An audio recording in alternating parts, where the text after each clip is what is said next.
G'day, punters. Welcome to the All-In Spring Review Show. And, gents, what a Spring Carnival it was. We had Anamoe taking out the Golden Rose, Giga Kick surprising everyone in the Everest. Then we lobbed over to Melbourne and, wow, Anamoe dominated a Cox Plate. Menzois, out of nowhere, wins a derby. She's extreme dominant in the Oaks. And, of course, Gold Trips Melbourne Cup. And probably the best win for mine, in secret, the Coolmore. Lewis Willoughby, welcome you in first. How are you? Yeah, good. I feel like I'm a bit more up and about than the two Melbourneites here who've come back from a week-long bender where I think they might have done a little bit of work at some points, but mainly it was just getting on the sauce and having a good time. Very jealous. It looked like an unreal week down there for Cup Week, boys. So good to see you back and healthy somewhat, at least, Gannon. You look healthy. Dino, don't know what's going on there, mate. You're still in all sorts. But we'll fix you up. Don't worry. You got a whole summer to recover now in a good paddock, mate, with some long grass, and we'll be back firing for the autumn. But no, what a spring it was. It was unreal. And Dino, mate, big week for you down in Melbourne. How was the week? Yeah, honestly, hands down, probably one of the best weeks of my life. Gannon, you were there for most of it, so that's why it's not the best week of my life. But no, it was really good. It was outstanding. Met so many people that, like, I've had conversations on Twitter and all that sort of stuff. Some really good mates. Races were outstanding. Made my Flemington debut, Melbourne Cup debut, outstanding. Big shout out to Damien and Seb from the Great Tip Off. You can't have a better seat in the house than when we did on Saturday for Stakes Day, and the SEN crew and everyone. It was an outstanding weekend. It was a marathon, but there was a big carrot dangled at the end, which was Stakes Day, and it was outstanding. So big thank to everyone, and especially you, Gannon, coming down, and it was just great. Enormous. And I'll tell you what, while we are doing a big thank you to Sky for letting Louis lob. It's been enormous. Brodie Nixon jumping in throughout the spring. It's been fantastic, everyone that has joined us. And I'll tell you what, boys, this is why I love the racing game so much. We've loved in Melbourne. We're getting text messages, go for a beer here. We're having beers with blokes from Twitter, having dinner, catching up for meals, bumping into people at the races. Enormous. Just so much fun, and just shows, we're at the end of the spring. We're all exhausted here. But it just shows like how great a community it is. And besides the one or two absolute flops out there, 99.9% of the racing facility is enormous. Righto, let's get into it. We're going to kick off with our performance of the spring. Lewis Willoughby, you have done plenty of work because you are fresh as a daisy. Why don't you kick us off with the performance of the spring? Yeah, look, I went back through all of the Group 1 races from the spring, and even a few of the Group 2s and 3s, just to kind of get a feel of what I was going to talk about in this review. I've got about 6 performances that equally in their own rights are good for different reasons. Obviously, we'll touch on Anamoe further in this episode, but the 4 Group 1s could have been 5. It's just an unbelievable effort. We touched on it so many times through the spring, whether he, at the end of the day, when it's all said and done, would be the best Godolphin horse they've had here in Australia. He could be one of the best horses in the world. I don't know, maybe not just to that top echelon, but he's a freak no matter what. And that was an unreal performance. And to go along with that, the bloke who rode him all the time, James McDonald, again, just every time the big carnivals come around, he stands to the top no matter what. Spring, autumn, doesn't matter. Giga Kick, we mentioned winning the Everest. That was huge. No one saw that coming, and such a thrill for Clayton Douglas, I think. We had jockeys win their first Group 1s, Ethan Brown, Jamie Mott, Jared Fry, all very deserving of Group 1s as well. Bella Nipotina in the Manicato was huge. Wasn't that probably the most visually impressive 100%. Win of the spring? 100%. And it was funny that it had to get moved from the night before, and all these different things changed, and we were umming and ahhing, what's going to happen? Paul Ailey's probably the class horse, and this, that, and the other. And Bella Nipotina just came out and went whooshka. And speaking of horses who deserve Group 1s, it had to have been top of the list for mine. So great to see it get it done. Look, all of those I just mentioned are equally as important in their own right for the spring, and I just think it sums up what a carnival it was. And tell you what, before we get into Dino's little performance of the spring, we've had some mares of the spring as well, lads. There was a few moments there where you lost your enthusiasm. At one stage, we had Racing New South Wales stewards suggesting that we have a handshake agreement. We're going to be five off the rail. They went one race. The horse that was closest to the rail got up at 1 and I got a pen drop through there. And look, that was the only way that was ever going to play out. We're talking about athletes here and all they want to do is win. We had the moment at Cox Plate where my hair never recovered from, where the stewards sent the horses out to try sneak a race in and the world's biggest lightning stroke hammer. So there's a few mares, but I tell you what, enormous. Dino, what do you got for us? It just sums up racing, doesn't it? Like, you honestly can't. There's some stories that develop and things that happen in racing that you can't script in any other sport, and that's why we love the game. My performance of the spring, I think the biggest thing when I look for horses and big performances is when nothing goes right and they sort of get against adversity, or I think that's when we see the best horses stand up, not the Peach Ride, the Peach Run, and gets every favoured. So Anamoe was the performance of the spring for mine in the Golden Rose. He was on a soft 7, which didn't suit him at all. Nothing had run on from the back all day. He had nothing to tow him into the race, and he's just set out at 600, ran some phenomenal sectionals to be the first horse, I think, to come up from Melbourne to win the Golden Rose and that type of preparation. So there's just like dot point after dot point of why that win was so enormous. And he was sort of the flag bearer for 3-year-olds, and especially Colts in this spring. They weren't too good, but he is definitely right up there. So his performance and turn of foot and everything he's done this prep for mine was the performance on the spring. Gannon. So I really like him. I think hopefully they train on and they play on with him in the autumn.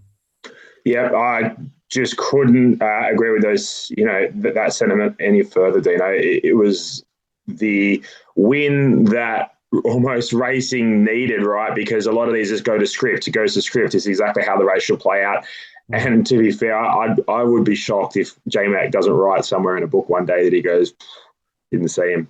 Had no idea he was there. And I doubt in secret did see him, and yeah, that was probably a point too for the next start in the Coolmore. Like, she's probably going off for a little freshen, knowing that she's won the Golden Rose. Yeah, and I'll tell you what, my performance of the spring was in secret in the Coolmore, just phenomenal, absolutely phenomenal. Godolphin were enormous. James Cummings was enormous. They got everything right, but getting William Buick on. Yeah, good point. Before we get through to a bit more, we had this scheduled for late in the show, but we're here now.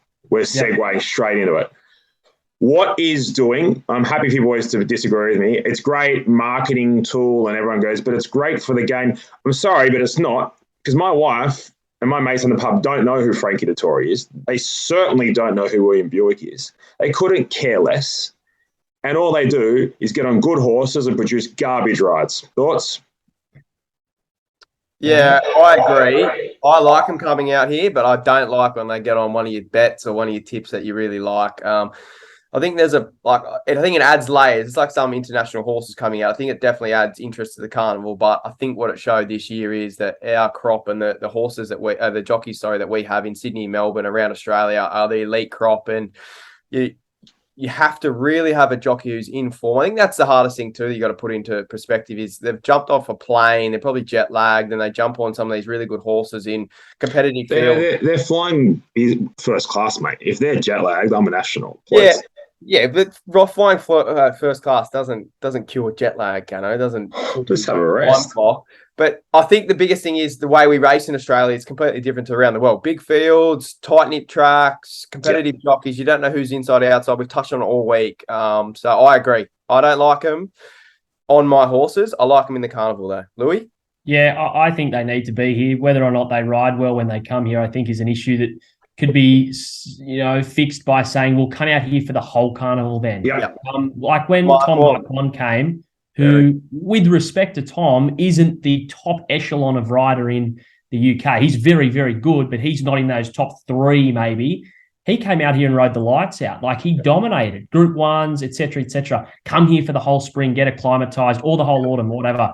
I think they do need to be here, though. I think, sure, your mum and your girlfriend and your partner doesn't know who they are. Racing people know who they are. You know what I mean, though? Gannon, it's Louis' turn. Go on. Sorry. Racing people know who they are. Yeah. And I think it adds a big global factor to the carnival because then international people will watch because they know those jockeys better than they know our jockeys. With respect, the general racing punter might not know who William Buick is or Frankie Dettori, but they probably don't know who Jamie Mott is either. That's with respect to Jamie. You know what I mean? Like, they wouldn't know who the horse they're backing is. Yeah, exactly. If you're not James McDonald or probably Craig Williams, and you're a non-racing person, you probably don't know who the hell's riding your horse anyway. So, Louis, you're the voice of reason, son, and that's why we have you on the show, and you've nailed it. Perhaps let's just not get him here for one or two rides. Let's get him here for the whole Spring Carnival. And this is no knock on them, by the way. These jockeys are clearly elite. But in any sport, anywhere in the world, to pick someone up and just drop them there for one or two rides, it just doesn't work. I think it's a bad look. I think it actually creates, if you look at some of the rides, some of them were nearly dangerous. I just don't think it's in the best interest of the game to promote the game if we're just going to throw them with one or two. But Louis, I think you've nailed it. That's enough from me. What's next, boys? Where are we going to? I think we've got to touch on Ride of the Spring while we're talking about jockeys. I assume no internationals are in your lists after hearing that. Well, none of them won a race. So you can't win the trophy if you come fifth. No, the best beaten Ride of the Spring, or Jack, as long as you don't mention Jack Hill, we'll be fine. He's the best.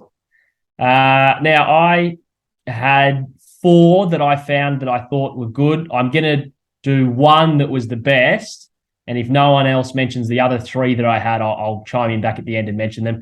For me, it was Mark Zara on I'm Thunderstruck in the Group 1 Maccabi Diva. Not a race when you think back at the Group 1s of the Spring that had probably first come to mind. I think this was an unreal race, and so was the Might and Power. Those Maccabi Diva and Might and Power, for not the top echelon of Group 1 races, were unbelievable. He was caught midfield in traffic. It didn't go as planned, I think, on I'm Thunderstruck. He was caught in a really awkward position. Alligator Blood was off and gone. They were counting cash, I reckon, if you backed it or if you owned it. It was all over a winner. He's got out and he's thrown it over the line. Obviously needed a good horse to chase, but that was a really patient and really tactical ride from Mark Zara to get it there in the line. A strong ride. So that was a race and a ride that really stood out for me. Yeah, mine is a losing ride, and it come late in the carnival. I want to give mention to Ethan Brown, who on front runners, you don't often see rides of the carnival, ride of the week or anything like. His ride on a Snap Dancer in the Memsies was just a phenomenally rated horse, just perfect sectional after perfect sectional, and pinched the race. So he runs second, but first was Huey Bowman on Fangirl and the Golden Eagle. I thought that was like tactically from the back, weave a passage, horse didn't lose any momentum, gave it every single chance, all on just the winner. It held it on the line, but that ride from Huey was just vintage Huey Bowman. He can do that. I don't think we saw any sort of rides that were like that in the Spring where you had to duck through the field or in, out, come round him or anything like that. So my ride of the Spring is Huey Bowman on Fangirl and the Golden Eagle, Gannon. Outstanding. I think you boys, if you've been listening the last couple of days, you know exactly what mine is. Timmy Clark Knight's Order has ridden the best 9th odd that you'll ever see. He was caught 3 wide majority of the trip and then had a decision to make in probably the biggest race in Australia. All eyes on Timmy. He's pushed the button for the 1200 and he's made that race just something else. And it was a spectacle. Didn't come off as such, but I don't think he was any other chance sitting where he was sitting anyhow. So, Timmy, hats off to you. It takes enormous watermelons to do what you've done. That was very, very impressive. And I think J-Mac had the horse under him in the Cox Plate, but he did what he had to do to get the job done. And sometimes the best rides aren't always the flashiest. He just got the job done. So another super ride there from J-Mac. Louis, do you want to tell us the other ones? Yeah, that's true. I think we have to mention J-Mac because although none of his wins were flashy, his ability to get the horse in the best spot every single time, no matter where he jumps from, it's magical stuff to watch. Like he's an absolute freak. And on that, Louis, like we as spectators, not just punters, but as spectators, you're right. Like best ride, everyone goes, oh, best ride was the one that was ducking and weaving. A lot of the time they were ducking and weaving because they're in a bad spot. That's true. That's very true. Right, that's you having a crack up or something. Yeah, Zara was in a bad spot. I don't think maybe through any fault of his own. I think that's how the race played out. It probably couldn't have been anywhere else. But yeah, 100% right. He just puts him in the right spot. The other ones I wanted to mention, Craig Williams on Ice Bath in the Group 1 Empire Rose, because the horse doesn't win and he got it to win. So that's a big deal for him. Nice. Damien Lane on Jacquino, we've already mentioned. That was good. And Tommy Berry on No Compromise, I think, needed a bit of love. That horse wouldn't have won unless he started to save runs up the inside when he couldn't get around heels. So if you're the owners of No Compromise, you're probably giving Berry a bit of a sling there for getting it across the line in the Metrop. So there was some crackers. I'm really glad, though, you did mention McDonald just getting it in the right spot every time. He's probably jockey of the spring and autumn and spring and autumn and spring and autumn for the next 10 years, let's be honest. Yeah, no doubt about it. And it's so underplayed, like just lobbing in the right spot is, that's where they should be. But as a punter that nearly bets on everything he sees, let me give you the red hot tip. They don't. Righto, boys, we're going to go horse of the spring. You've got one shot, one opportunity. Dino, kick us off. Yeah, short and sweet for me. Anamoe, 4 out of 5, 4 Group 1s. Horse of the spring by Country Mile. Louis? Jolting for me. Outstanding. You've lost the plot. You want to have another go? Yeah, Anamoe. But jolting. But Anamoe. There's a trifecta. Anamoe, clearly, absolute clear as day. Righto, this is where we get into, we give punters something to follow in the autumn. Couple of horses. Dean Watling. Yeah, 2 out of the weekend.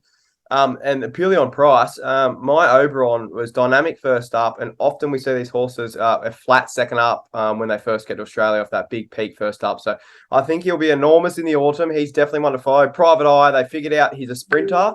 He will come up long odds, I think, first up next campaign. If they do kick on this prep and they drop him back in distance, I'll be on. But he's one to follow, sprinting trips. He could win the Everest next year.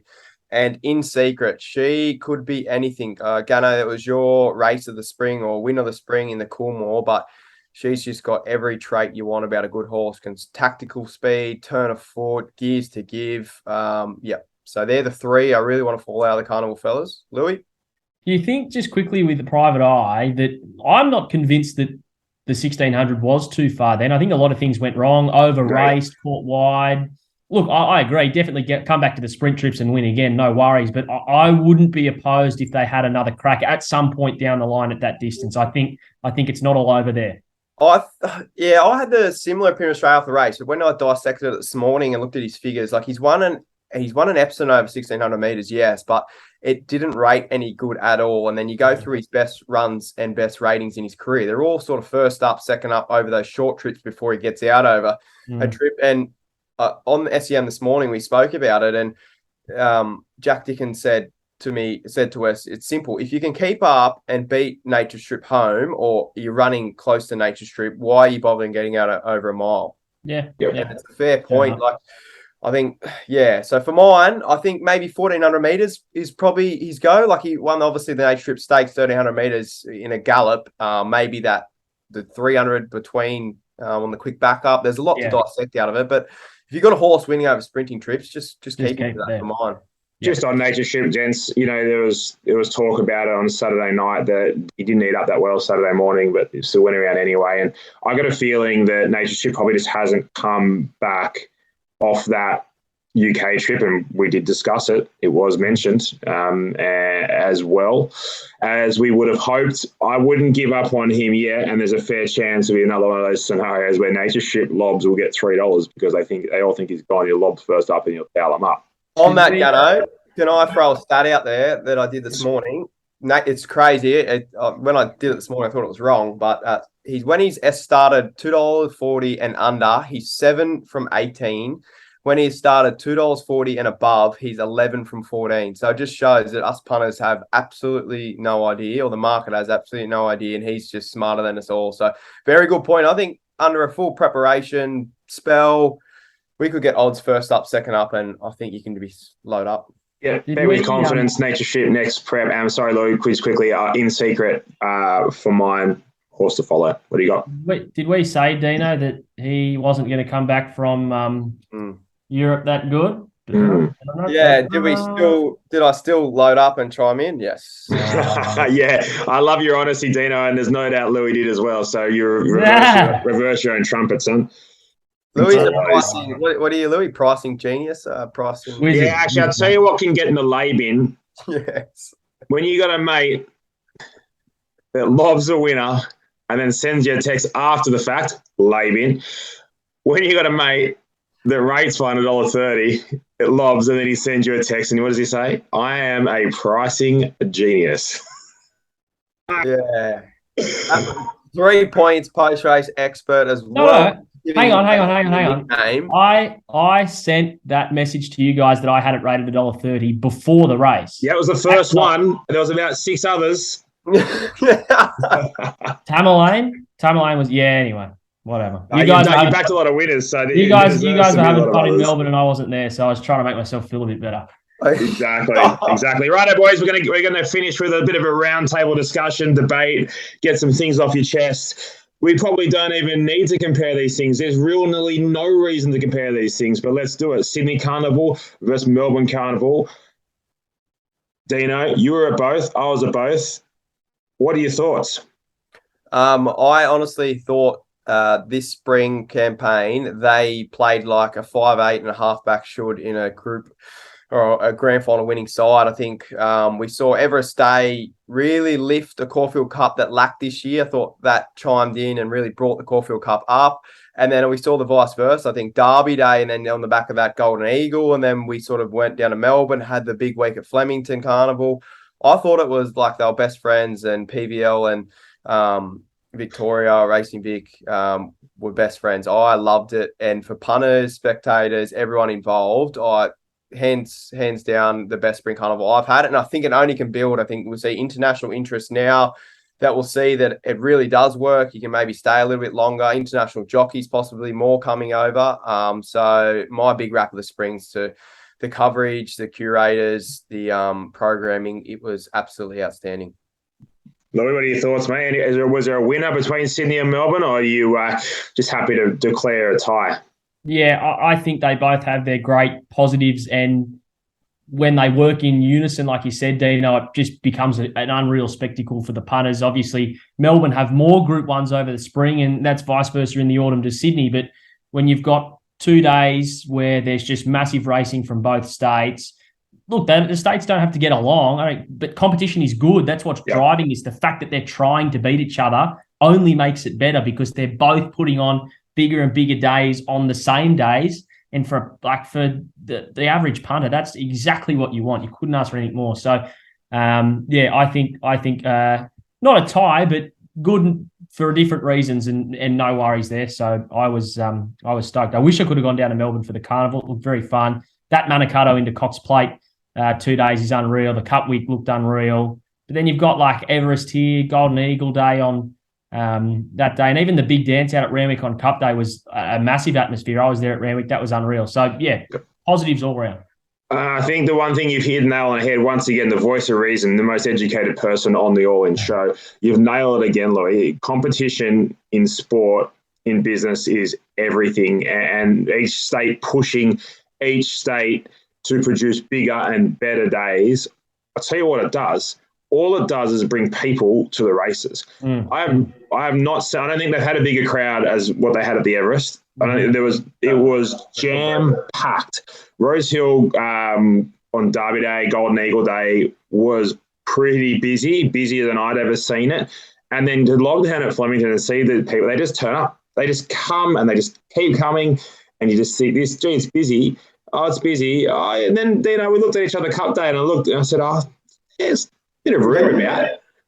But mate, nearly 80-something thousand. It was 12 degrees. Yeah. That Flemington setup, you could honestly have 120,000 there, and you'd say like, we could fit probably another 100. It is honestly phenomenal. So that's what I will say, Dino. That I've been to pretty much every racetrack in Australia, and to actually explore and go around Flemington, spending time going from place to different places and having a look around rather than just lobbing in a spot and sitting there, that is the best in the country.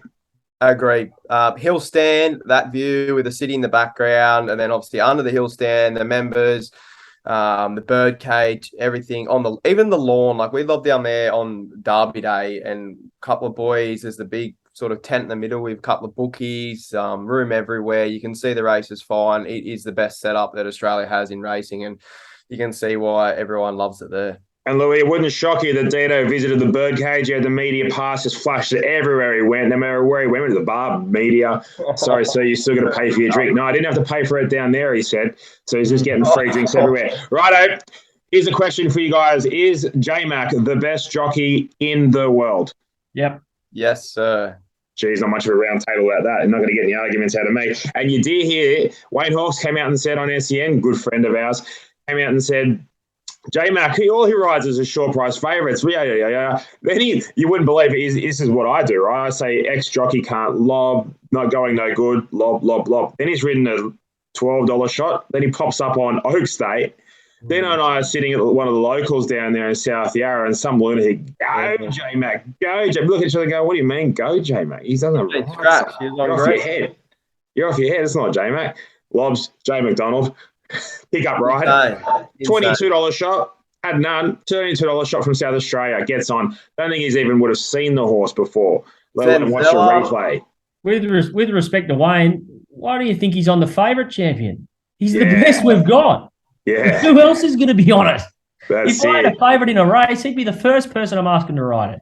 Exactly right. And there is data. Dino's our data man, and he will tell you that there is some enormous percentage in front of, like, I can't even tell you what the stat is, but basically they talk about J-Mac tax. It's not enough. You're not paying enough. No. His market expectation, he's outriding that. And then I ran the stats the other day on him, just wanting to see his record, because I think most jockeys don't have a best record on anything short, obviously because of the price and the likability of riding it. But he was riding, I think it's in his group races, anything under $2.50 with a 40% profit on turnover, and his strike weigh's up around 60%. So he's getting the best rides, but at the same time, he's then outriding the market expectation. So everything just points to him being a freak. And I've never seen it.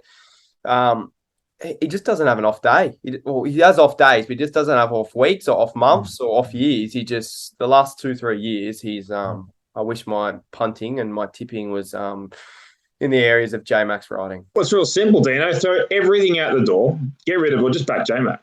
Game not hard. Far more profitable. Game not hard, game very easy. Very easy. We make it very, very difficult. And righto, boys. Last one. I'm gonna send this one out there. You can take it. You can throw it right back. I made this claim the other day. Kieran Maher, David Eustace will dominate the Melbourne Cup for the next 10 plus years. And then I went on to say something along the lines of they are changing the racing training game, the way that Tiger Woods changed golf and the way that Jordan and LeBron changed basketball. And when I say change, it's not just about their performance as athletes or trainers. It's about the way they go about it with their, the corporate activities, with their trainer management, with their client management, their staff management, their data, all of that, all in one, professional, going to that next professional level, not just in your performance, but outside of that. Gents, am I off my head or am I on the mark? Perfect. Couldn't say no, better. I agree. And it was a fascinating point that got brought up for the week was Gold Trip getting sent to them, where we saw every Oz Bloodstock horse get sent to Chris Lees, and it just shows they're just phenomenal. And their biggest strength is their staying and the way they can train their stayers. So they have 5 in the Cup, 2 in the finish, or 2 in the top 3. They're just phenomenal. They're just going to get bigger, better. They've bought property in Berry. Their Sydney prowess is probably going to grow. And off the back of a Melbourne Cup win, every single stayer overseas is going to send them their way and Waller's way. So it'll be a mighty battle between the 2 big dogs, Chris Waller, Sydney, Amar and Eustace down in Melbourne for the next 10 years. And as punters, cannot wait for that. That's the other thing we don't realise, Dino. These are guys that are picking up properties all across Australia to build bases, reinvest back in the game. Little things as punters sitting on the street have absolutely no idea. They just obviously, and nor should they, but just dotting the I's, crossing the T's, using their data edges. It's phenomenal stuff. Louis, mate, thank you so much for everything this spring. You've been enormous as always. Unfortunately, Coolangatta, you had to go back to Wikipedia and change that page. It didn't lob in the Everest, but it did win in Group 1. In Group 1, I wasn't very close. Let's be honest. I can't claim that. I can't claim it. Maybe I'll find another one that can. I wanted to chuck in a horse to follow. I Am Me for the mark. Speaking of the Mara Eustace team, keep an eye on it. I think it can be Group 1 level in the autumn. An Oakley Plate, a Lightning Stakes, even a Canterbury over 1,300. I don't know. But it's really one that I think will shoot through the ranks now as a 4-year-old mare going. It could be, 4-year-old mare or 5-year-old mare. It's getting on, but they're taking their time and it's building really nicely. Super stuff. Are we going to see you on Friday nights doing Canterbury in the Valley throughout the summer? Canterbury in the Valley or wherever they're racing on Friday nights. Brody and I will be there on Sky One trying to find some winners, doing our best. So please tune in. Thanks for everything for you guys as well, having us through the spring. Ganno, your tireless work on this show is unmatched. Dino, you work hard too, but I think Ganno's got you covered there. But no, thank you both. It's been unreal. Exactly, he does. Dino, you're one of the best as well, mate. Thank you so much. Punters, a barrier attendant, low flying. If you do want some winners, he can find them out wide. He can find them right in front of your face as well. Dean Watling, thank you very much for your efforts this spring. No, thank you, fellas. Ganno, I know I'll give you a lot of stick, but you've got the better the Century home, the better the Spring home. Yeah, that's true. We didn't touch on that. We do give you a lot of stick, but you don't. You go all right. One note to note though is don't ever get an Uber or a taxi with you. Don't get into a shout with you. And I'll finish on this, Louis. Ganno thought that you could link credit cards to betting accounts. So that's his biggest lesson he's learned out of the spring. Oh, I don't know where my money's coming from now. I haven't. He just keeps depositing. Yeah. He goes to us. He goes, we loved it apart. And he goes, oh, give it 5 years, and these bookies will ban you from linking credit cards. And Ganno, you can't. You can't. Mate, listen, turn it up. You just hosed me. We'll have to cut this bit out of the show. We've got enormous until now. That's all right. We only had 38 vodkas by the stage. Gee whiz. I gave you 2 good wraps, and then I just got to bring you.